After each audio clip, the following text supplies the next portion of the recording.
rimasta in sveglia fino a oltre mezzanotte perché ho ricevuto così tanti messaggi di posta elettronica e messaggi SMS da una buona parte anche di quelli che hanno partecipato, cosa che mi ha reso molto felice perché tutti si dolevano del fatto di non essere lì in presenza e di essere solo collegati online.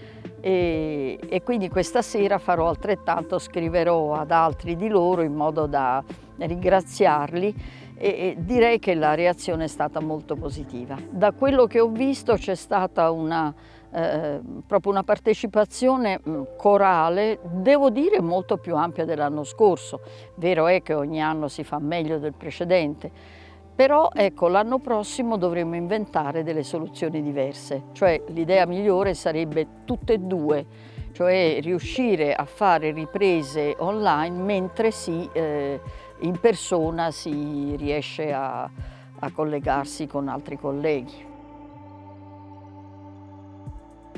Anche quest'anno, a causa dell'emergenza pandemica, si è dovuto fare in assenza di pubblico, ma l'alto valore dei relatori che hanno partecipato al festival ha dato comunque lustro al Nuragia Rubiu e non solo, e ha messo in evidenza come la civiltà nuragica era un popolo di isolani ma non di isolato. Aveva capito che il mare non era un impedimento ma qualcosa che poteva essere utilizzato come vettore di scambi di merci, di beni, di idee, conoscenze e di risorse.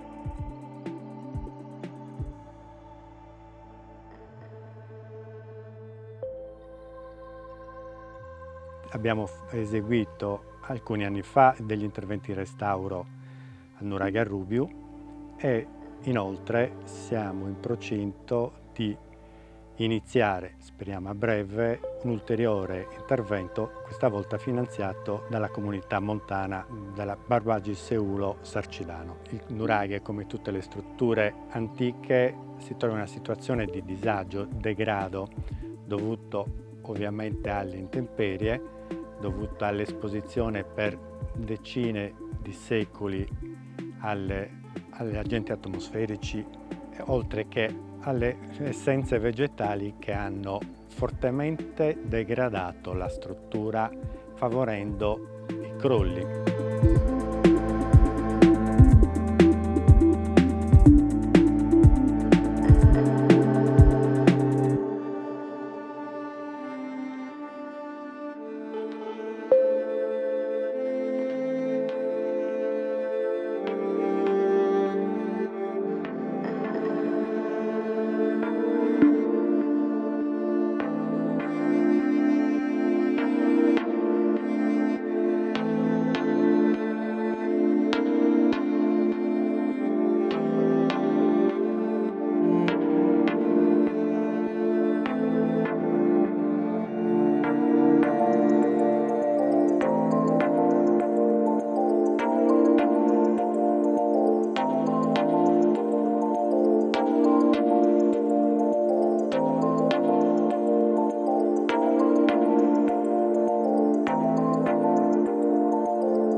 L'importanza del Nuragia Rubiu nel panorama isolano, quindi della Sardegna, ma anche extra-insulare.